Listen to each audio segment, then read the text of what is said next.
Queridos irmãos, hoje, com a graça de Deus, nós vamos falar a respeito do que cantamos nessa música. Você um dia anseia ver o seu Senhor voltar?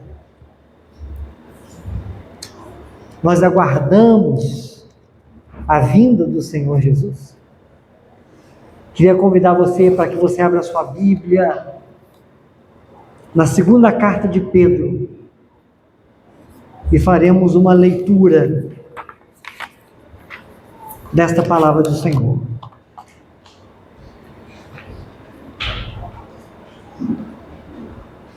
Segunda carta de Pedro, capítulo 3.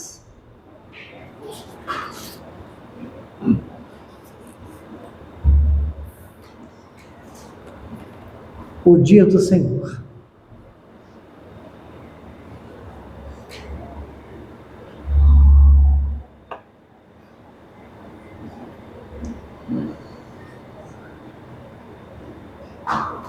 Amém, amados? Vamos ler esta palavra. Amados, esta é agora a segunda carta que escrevo a vocês. Em ambas, quero despertar com estas lembranças a sua mente sincera, para que vocês se recordem das palavras proferidas no passado pelos santos profetas e do mandamento de nosso Senhor e Salvador, que os apóstolos ensinaram a vocês. Antes de tudo, saibam que nos últimos dias surgirão escarnecedores, zombando e seguindo suas próprias paixões. Eles dirão: o que houve com a promessa da sua vinda? Desde que os antepassados morreram, tudo continua desde o princípio da criação. Mas eles deliberadamente se esquecem de que há muito tempo, pela palavra de Deus, existem céus e terra, esta formada da água e pela água. E pela água, o mundo daquele tempo foi submerso e destruído. Pela mesma palavra, os céus e a terra que agora existem estão reservados para o fogo, guardados para o dia do juízo e para a destruição dos ímpios. Não se esqueçam disso, amados. Para o Senhor, um dia é como 1000 anos, e 1000 anos como um dia. O Senhor não demora em cumprir a sua promessa, como julgam alguns. Ao contrário, Ele é paciente com vocês, não querendo que ninguém pereça, mas que todos cheguem ao arrependimento. O dia do Senhor, porém, virá como um ladrão. Os céus desaparecerão como um grande estrondo. Os elementos serão desfeitos pelo calor, e a terra e tudo que nela há será desnudada. Visto que tudo será assim desfeito, que tipo de pessoas é necessário que vocês sejam? Vivam de maneira santa e piedosa, esperando o dia de Deus e apressando a sua vinda. Naquele dia os céus serão desfeitos pelo fogo, e os elementos se derreterão pelo calor. Todavia, de acordo com a sua promessa, esperamos novos céus e nova terra, onde habita a justiça. Portanto, amados, enquanto esperam essas coisas, empenhem-se para serem encontrados por Ele em paz, imaculados e inculpáveis. Tenham em mente que a paciência de nosso Senhor significa salvação, como também o nosso amado irmão Paulo escreveu a vocês, com a sabedoria que Deus lhe deu. Ele escreve da mesma forma em todas as suas cartas, falando nelas desses assuntos. Suas cartas contêm algumas coisas difíceis de entender, as quais os ignorantes e instáveis torcem, como também o fazem com as demais escrituras, para a própria destruição deles. Portanto, amados, sabendo disso, guardem-se, para que não sejam levados pelo erro dos que não têm princípios morais, nem percam a sua firmeza e caiam. Cresçam, porém, na graça e no conhecimento de nosso Senhor e Salvador Jesus Cristo. A Ele seja a glória, agora e para sempre. Amém. Pai, fala aos nossos corações, por amor do Teu nome e para a glória do Teu nome. Em nome do Senhor Jesus. Amém. Queridos, o texto por si só já fala muito. O texto é muito claro. Mas precisamos aqui pensar um pouco a respeito dessa mensagem. A primeira coisa que precisamos pensar aqui é a respeito de nós. Porque da mesma forma que foi necessário que Pedro escrevesse para os irmãos que estavam ali no seu contexto, essa palavra também se aplica perfeitamente a nós. Porque essa palavra é a viva palavra de Deus. A pergunta que devemos então considerar nessa noite, primeiramente é: o que eu e você, irmão, estamos esperando da vida? O que nós estamos esperando, afinal de contas? Qual é a nossa expectativa? Qual é o nosso plano? Qual é o nosso alvo? Qual é o nosso anseio? Qual acontecimento estamos aguardando? Qual é o nosso objetivo e desejo nesta vida?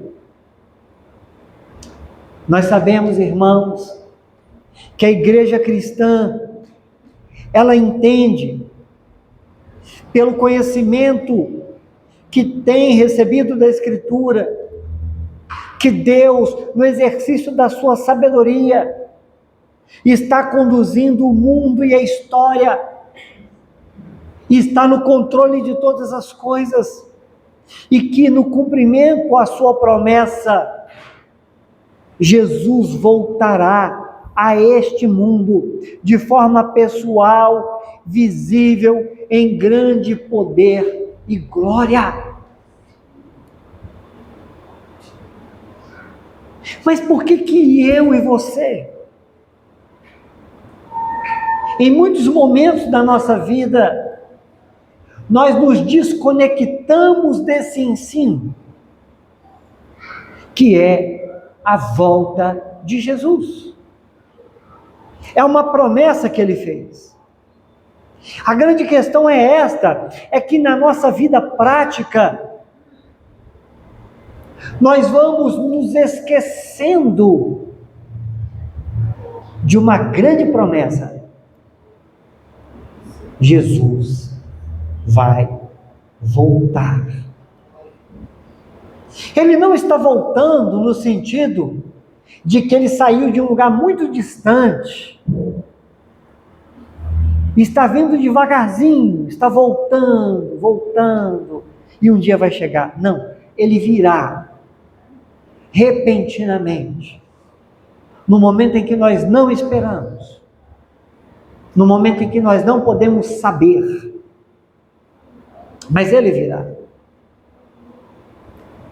O problema, irmãos, que nós enfrentamos na nossa vida é que a maneira como nós vivemos, muitas das vezes, destoa da mensagem que nós cremos. E se você notar, grande parte dos grupos chamados igreja estão tão concentrados na vida aqui, estão tão esperançosos na conquista das coisas daqui, que perderam de vista que Jesus vai voltar. Isso deve nos fazer pensar que o problema de viver como se a vida se resumisse a isso que estamos fazendo aqui, é que Paulo já havia escrito aos irmãos de Corinto, na primeira carta, capítulo 15, versículo 19, o seguinte: se a nossa esperança em Cristo se restringe apenas a essa vida, somos os mais miseráveis de todos os seres humanos.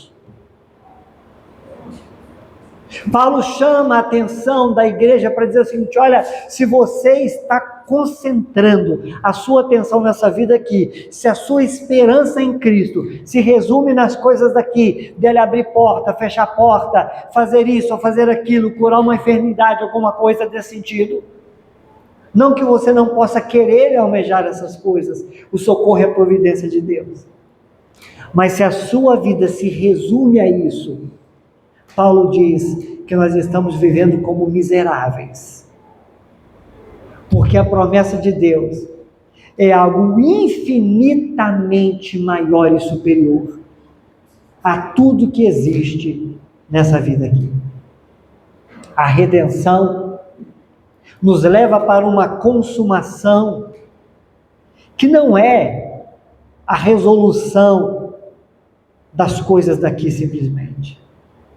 A consumação de todas as coisas é uma situação onde nós seremos totalmente, absolutamente livres de todo o vulto do pecado e viveremos em uma abundância, em uma plenitude de comunhão com o Senhor. Pois bem, vamos ver aqui então esse apelo que Pedro está fazendo. Um apelo para o despertamento espiritual e a vida ética da igreja, fundamentado na certeza da volta de Cristo. Queridos irmãos, essa palavra é para nós. A primeira coisa que devemos observar aqui no texto é como ele começa a sua aplicação nesse capítulo. Amados, ele, como apóstolo, fala com ternura e afeto, chamando os seus leitores de amados, queridos amigos e irmãos. E o objetivo é trazer consolo e tratar dessas aflições que muitas das vezes tomam o coração da gente. Essa é a segunda carta que ele escreve. Aqueles irmãos que estavam na região da Ásia Menor. E ele mesmo diz aqui: para nos despertar com estas lembranças a sua mente sincera. O apóstolo quer nos trazer a uma lucidez, nos tirar dessa poluição de tantas circunstâncias que ofuscam a nossa visão, e quer nos trazer para uma lucidez, para um despertamento, quer acordar a nossa mente, quer tratar dos nossos pensamentos, dos nossos sentimentos, para que estejamos novamente em sintonia com a mensagem do Evangelho.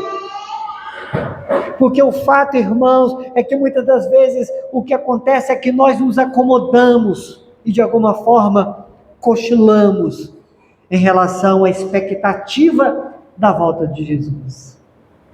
Parece que é isso que acontece. A gente vai adormecendo, cochilando, espiritualmente falando, cochilando. Queridos irmãos, os crentes devem se recordar. É impressionante como que Pedro, ele faz uma colocação aqui. Ele diz, olha, que a nossa mente deve estar despertada. E qual é a palavra que ele traz como referência para o nosso despertamento, as palavras proferidas pelos profetas, as palavras do nosso Senhor e Salvador Jesus Cristo, as palavras que foram propagadas e reforçadas pelos apóstolos. Pedro está dizendo o seguinte: olha, vocês têm a mensagem dos profetas, a mensagem do próprio Jesus, a mensagem dos apóstolos. Tudo está apontando para a verdade da qual vocês não devem se desapegar. A doutrina da segunda vinda de Cristo, irmãos, está na centralidade, na unidade das Escrituras. É o cumprimento de uma mensagem que começa lá atrás, desde que Deus falou e sentenciou a serpente, dizendo que a cabeça dela seria esmagada pelos pés daquele que seria a semente da mulher, Jesus Cristo. Tudo aponta para uma consumação de todas as coisas. E o Senhor Jesus levanta a sua igreja, ele desce da sua glória, ele chama um povo, e ele começa a primeira vez que ele vai falar à igreja, dizendo para Pedro: sobre esta pedra estabelecerei a minha igreja. Depois, como vimos aqui em uma outra situação, ele começa a falar sobre como a igreja funcionaria. Ele dizendo que os irmãos teriam que tratar das questões entre si, falando, por exemplo, da disciplina.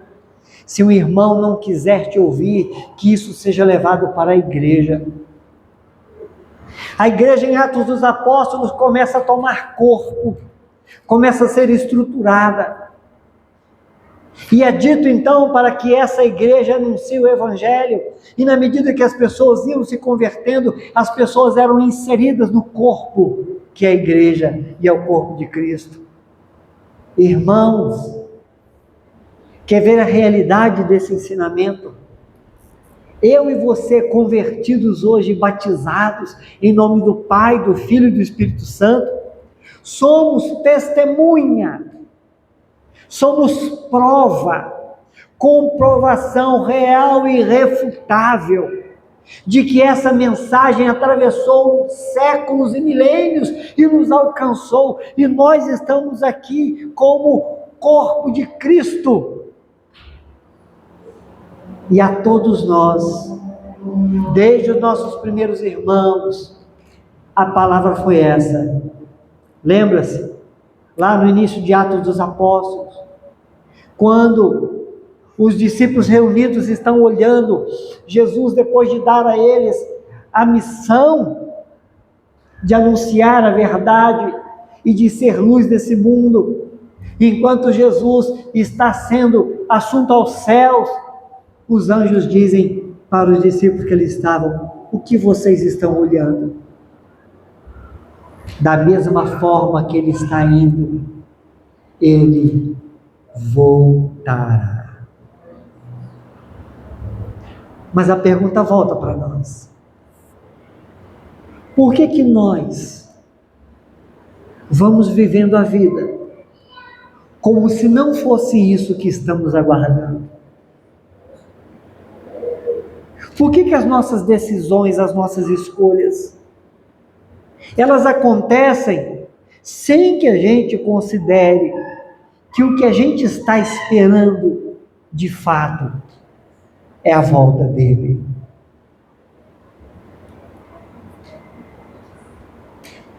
E ele acrescenta um detalhe.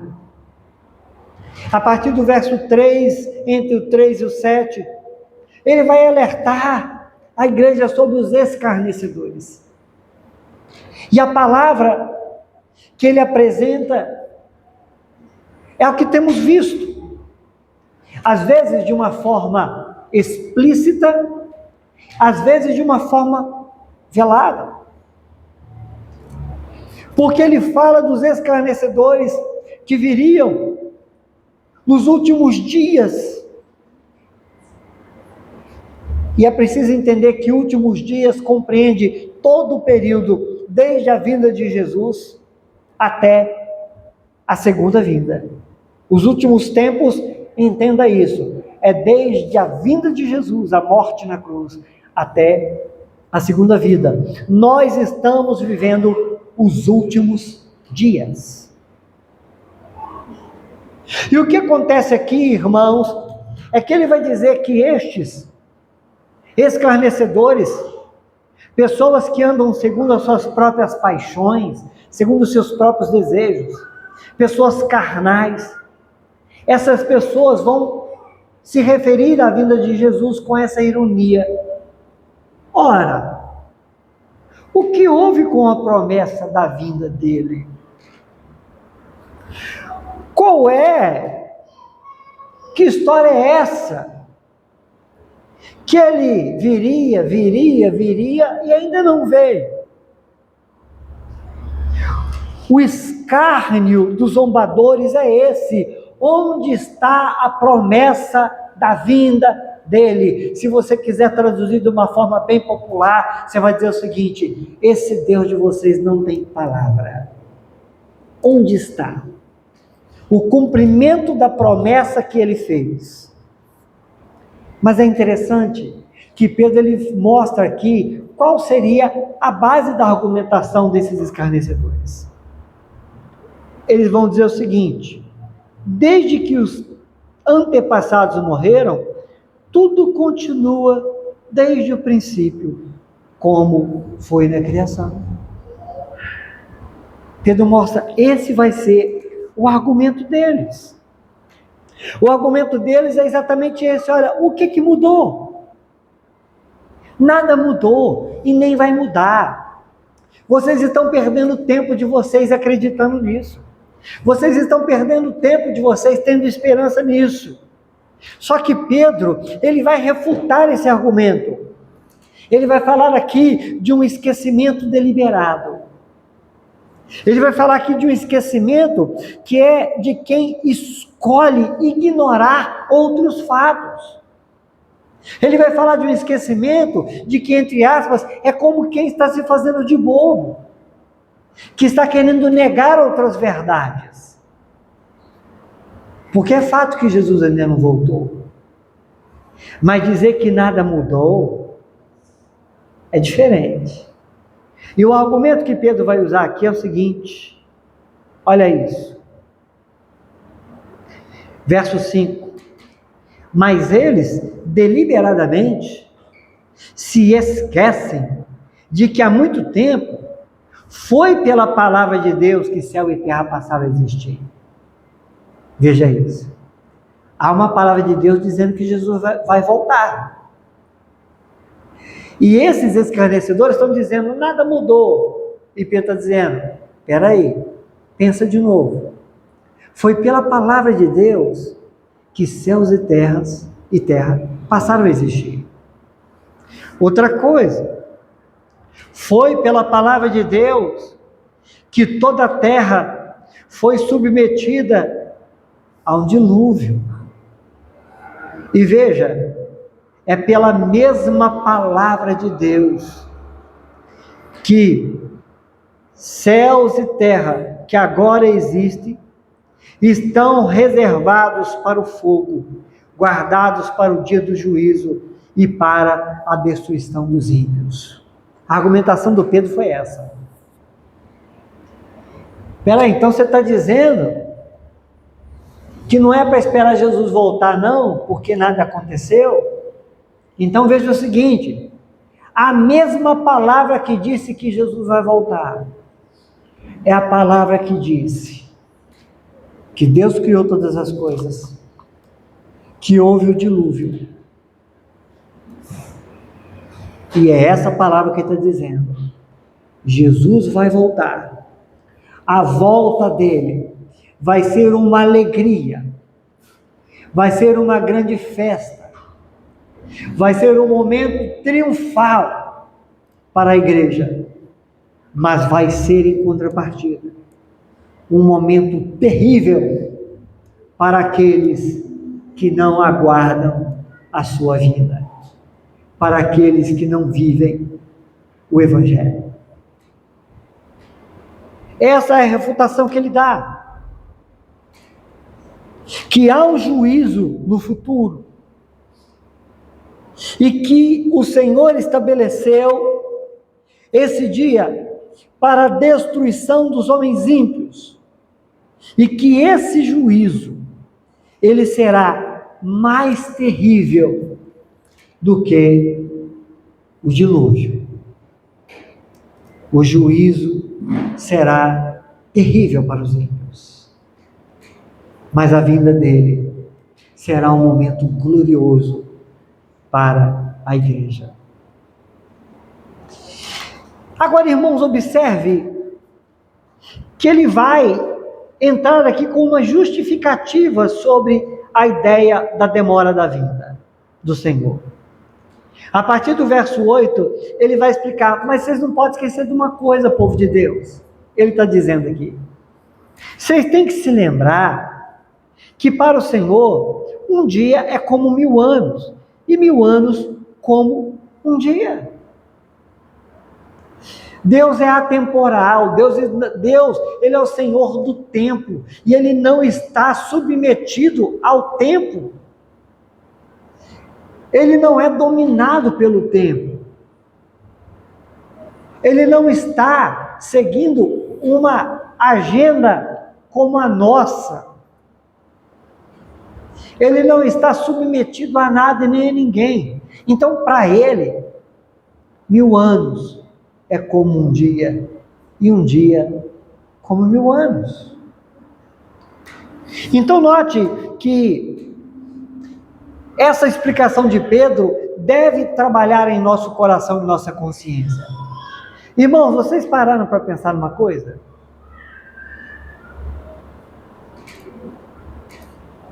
Vamos pensar um pouco sobre tempo. Eu não tenho aqui esse dado de forma assim, pesquisada, porque me veio esse pensamento aqui agora, mas da promessa de Jesus, da promessa da vinda de Jesus, lá no Éden, até a vinda de Jesus, há pouco mais de 2000 anos atrás, passaram-se milênios, mais de 4 milênios. Percebe isso? Olha uma outra coisa importante de considerar. Jesus foi enviado para salvar a humanidade, para esmagar a cabeça da serpente e cumprir um propósito eterno divino. Jesus nasce, vai crescendo como uma criança, brincando com outras crianças, sendo carregada pelo pai e pela mãe. Você consegue imaginar a cena? Maria dizendo, Jesus, vem tomar banho. Jesus, está na hora do almoço. Jesus, vamos ao templo. E os evangelhos vão dizendo, e o menino ia crescendo em estatura e em conhecimento.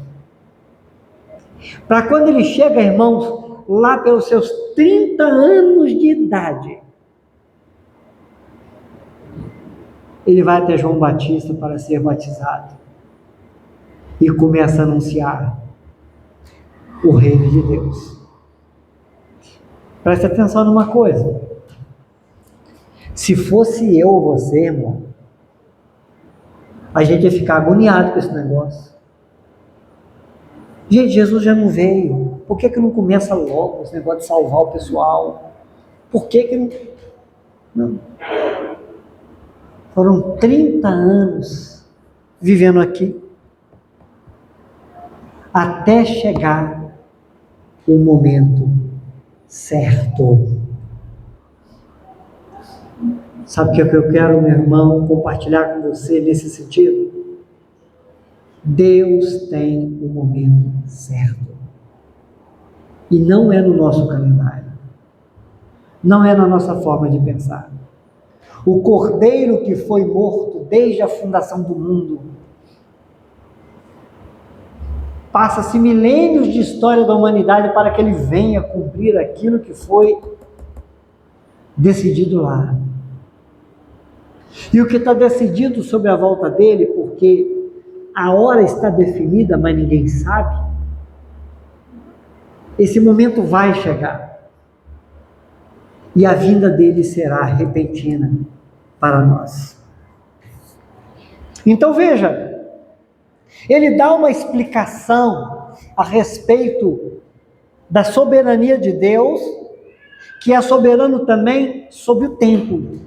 Todavia, ele vai falar agora sobre a questão do tempo numa linguagem que a gente vai entender. Porque olha, se Deus é eterno e habita na eternidade e não pode ser julgado a partir da concepção temporal humana, ou seja, como que você vai dizer que Deus está demorando? Quem somos nós para dizer que Deus está demorando? Todavia, vem uma explicação que chega ao nosso entendimento, de maneira que podemos compreender. Porque a explicação que ele vai dar é o seguinte: olha, o Senhor não retarda a sua promessa, como alguns a julgam demorada. Deus não está sendo negligente. Isso não é um atraso, isso é longanimidade. Existem pessoas que ele vai salvar.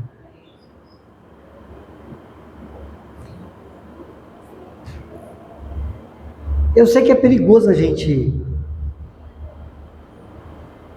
especular sobre algumas coisas, né? Mas, meu irmão, se Jesus tivesse voltado há 100 anos atrás, nós não seríamos igreja. Nós não viveríamos na eternidade com Ele. Porque nós não existiríamos. Já parou para pensar nisso? A longanimidade de Deus, dá para mim e para você o privilégio de ser igreja. A longanimidade de Deus dá para mim e para você o privilégio de ter família e de ter a esperança de encontrar os nossos familiares, mesmo que numa situação diferente da forma que nos relacionamos aqui, numa situação muito superior, e sem essas limitações que o pecado impõe sobre nós, de saber que estaremos lá com os nossos, porque por causa da longanimidade de Deus, eu posso te chamar de irmão. Por causa da longanimidade de Deus, nós podemos saber sobre Cristo, sobre tudo que aconteceu. E podemos pensar que um dia conheceremos Davi. Se não fosse a longanimidade de Deus, a gente não faria parte disso, irmãos. Por um momento passou aqui na minha cabeça: será que Davi vai ser um dos tangedores de instrumentos musicais lá na glória? Quem sabe? Quanta surpresa teremos. Aguardar Jesus voltar, irmão, é algo que deve aquecer o nosso coração, porque tira de nós essa angústia de que a vida está dando errado, de que a vida é só sofrimento. Irmãos, é verdade, a vida aqui ela é cheia de aflições, e Jesus falou que seria assim mesmo. Temos alegrias também, temos muitos momentos bons, momentos de refrigério, não é verdade? Mas a gente não pode viver aqui como se a vida fosse isso. Esse tobogã, ora está tudo mais ou menos, ora está tudo bom demais, daqui a pouco não está muito legal, daqui a pouco ficou ruim, mas ruim demais.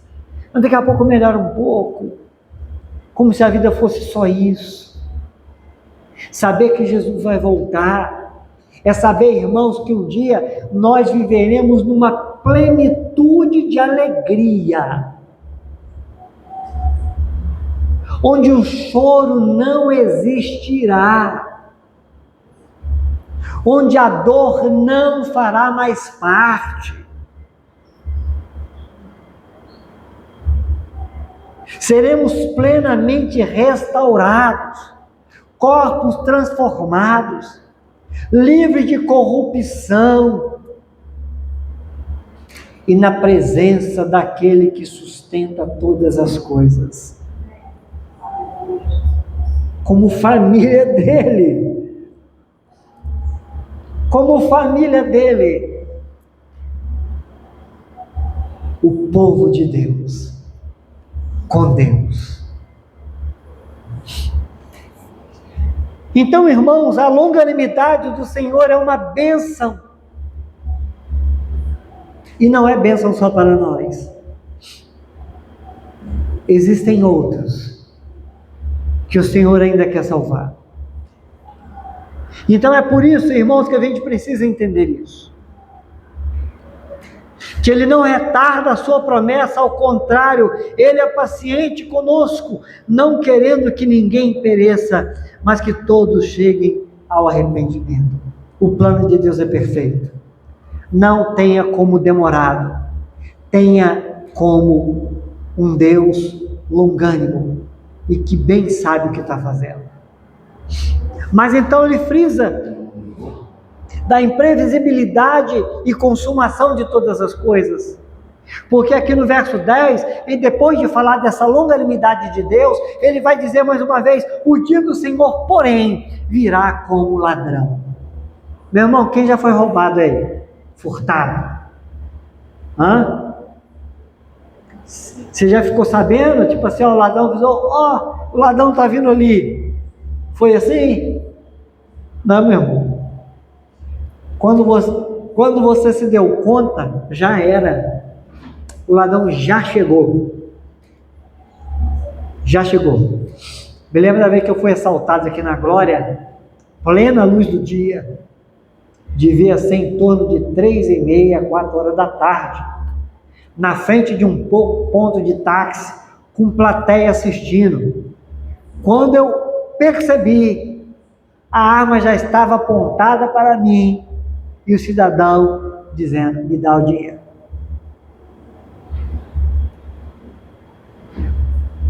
O dia que eu acordei, a minha cunhada chamando, quando eu cheguei lá fora, uma bicicleta já estava lá longe, os cadeados cortados.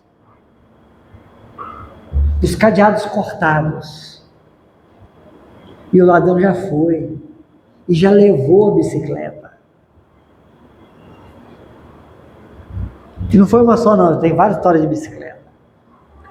Mas o que eu quero enfatizar aqui, irmão, é se você já teve uma experiência com ladrão. A Bíblia está dizendo que o dia do Senhor virá como ladrão. Você não sabe, mas esse dia virá. Então é uma vinda inesperada, uma chegada repentina, e vai nos pegar de surpresa. Vai nos pegar de surpresa. E vai então haver esse julgamento. O texto que diz aqui, irmãos, que fala sobre, olha, naquele dia os céus serão desfeitos pelo fogo, os elementos se derreterão pelo calor, todavia, de acordo com a sua promessa, esperamos novo céu e nova terra, onde habita a justiça. Você deve ler essas coisas aqui, sabendo que nós estamos diante de uma narrativa de algo não visto, mas que deve trazer para nós a ideia de como será tão grandioso, porque Deus fará isso com poder e autoridade. haverá um grande juízo. E como eu já falei, esse dia será terrível para os ímpios, mas será um dia de grande alegria para o povo de Deus. O dia do Senhor é imprevisível. Esta destruição vai acontecer, mas, veja, há uma promessa de novos céus e nova terra, onde habita a justiça. Nosso objetivo hoje é não entrar nesse ponto aqui de como será, mas falar da sua vinda. Em outro momento, com a graça de Deus, vamos conversar um pouco sobre esse aspecto aqui. Mas acontece que depois de falar sobre essa vinda de Jesus, a partir do verso 11, ele vai falar sobre as implicações disso para a nossa vida, irmão. Porque olha só que pergunta que Pedro faz aqui. Observa o versículo 11. Olha, ele já falou, ó, Jesus vai vir como ladrão, vai ser um negócio que ninguém nunca viu antes. Nenhum filme de grande produção conseguiria imitar, né, algo que pudesse trazer a nós o entendimento do que vai ser isso aqui. Mas olha o que diz agora no verso 11. Visto que tudo será assim desfeito, toda a estrutura do que conhecemos como mundo vai ser abalada. Ele faz então a pergunta: que tipo de pessoas é necessário que vocês sejam? Aí voltou para nós de novo. Olha só, já que Jesus vai voltar, a palavra dele vai se cumprir. Que tipo de pessoas nós devemos ser? Sabe, irmãos, para aqueles que pensam assim, olha, a vida é uma coisa que eu resolvo do meu jeito, porque eu sou dono do meu araés. Olha, eu vivo do jeito que eu penso, do jeito que eu acho, e ninguém tem nada a ver com a minha vida, nem Deus. Estou nem aí para Deus. Porque tem gente que fala assim abertamente, tá? Acredite. Mas a palavra de Deus traz, olha, que tipo de pessoas devemos ser. Então ele acrescenta: vivam de maneira santa e piedosa, esperando o dia de Deus e apressando a sua vinda. O que ele chama aqui, irmãos, é a nossa atenção para essa realidade, que o ensinamento da vinda de Jesus deve fazer com que a nossa vida prática seja diferente. Saber da vinda de Jesus não é para satisfazer uma curiosidade nossa apenas. Saber da vinda de Jesus deve fazer com que a gente repense a nossa vida, as nossas prioridades. As nossas prioridades. Os cristãos devem esperar e apressar a vinda de Jesus. O que é a ideia aqui, irmãos, do apressar? A gente não tem como mover Deus, mas há uma missão para cumprir e há uma postura para ter. Precisamos anunciar o Evangelho e precisamos nos arrepender dos nossos pecados e viver o Evangelho. Essa deve ser a nossa perspectiva nessa vida. Propósito. Eu preciso anunciar o Evangelho e viver o Evangelho. Por quê? Porque Jesus vai voltar. Vai voltar. E a promessa, irmãos, como já vimos aqui, é de novos céus e de nova terra. Verso 14, ele volta então a dizer: portanto, amados, enquanto esperam essas coisas, empenhem-se para serem encontrados por ele em paz, em plena comunhão com Deus, desfrutando da graça que ele nos concede, imaculados e inculpáveis, buscando a santificação. Meu irmão, a gente precisa buscar melhorar a nossa vida. Essa ideia de frequentar a igreja, irmão, não deve ser a ideia predominante no nosso coração. A nossa ideia deve ser o seguinte: Deus me chamou para uma vida com Ele. Tenham em mente que a paciência do nosso Senhor significa salvação, como também o nosso amado Paulo escreveu, com sabedoria que Deus lhe deu. E ele então aqui fala que Paulo também já havia falado sobre a vinda de Jesus, como por exemplo na carta aos Tessalonicenses, quando os irmãos de Tessalônica estavam preocupados, porque Jesus já tinha prometido vir, os crentes estavam morrendo, e Jesus não tinha voltado ainda. Paulo escreveu orientações para a igreja a esse respeito. Pois bem, caminhando aqui para o fim, queridos irmãos, ele vai falar aqui sobre a palavra de Paulo, que muita gente distorce também, mas distorce para a sua própria destruição. Enfatizando aqui, irmãos, as exortações finais para a nossa vida.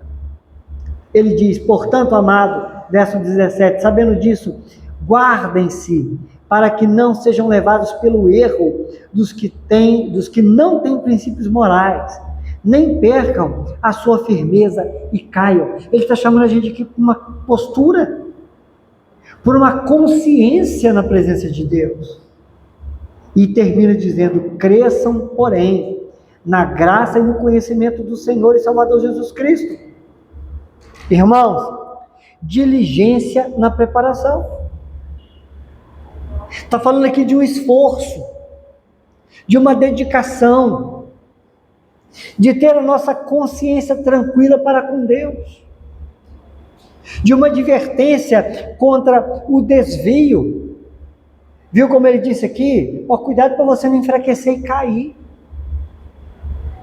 Ficar sendo tomado pelas preocupações somente dessa vida e cair no conto daqueles que vão dizer: você está perdendo tempo, não tem negócio de Jesus voltar. Só não entra nessa. Fica firme, confia e continue crescendo na graça do Senhor, no conhecimento do Senhor.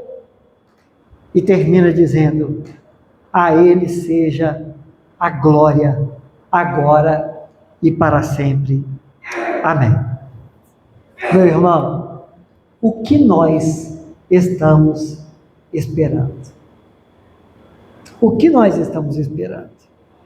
Devemos reconhecer que somos atraídos e embaraçados pelas coisas dessa vida. Irmãos, nós somos, muitas das vezes, envolvidos, embaraçados pelas coisas dessa vida. De fato, a vida acontece e exige nossa dedicação.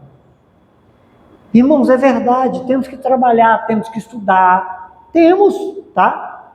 Não entenda essa palavra aqui como algo que vem dizer para você: abandone as coisas da sua vida. Não, existe uma vida comum que a gente deve viver.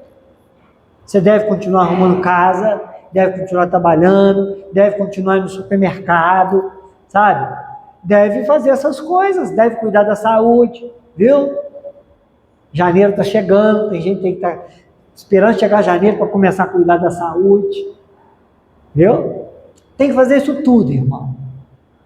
Mas a questão é: fazemos isso esperando por quê? A volta do Senhor Jesus. Porque se tudo que a gente faz esperando a volta de Jesus, observa, isso vai manter o nosso pé no caminho. Tudo que a gente fizer, a gente vai estar sempre pensando assim: eu estou esperando Jesus voltar. Então, como que eu vivo enquanto eu espero Jesus voltar? Meu irmão, a volta de Jesus é algo glorioso. E devemos ter alegria nessa espera. Amém? Que Deus console o seu coração, fortaleça a sua vida, em nome de Jesus. Vamos orar? Pai, Obrigado pela tua palavra que nos adverte a não perdermos de vista, Senhor, aquilo que estamos esperando, que é o momento da volta do nosso Senhor e Salvador Jesus Cristo. Ora vem, Senhor Jesus, que Ele venha e que se cumpra todos os propósitos do Senhor. Nos fortaleça, Pai, e nos dê a graça de viver essa espera, dando frutos para a glória do Teu nome. Em nome de Jesus, amém. Amém, amados? Deus nos abençoe.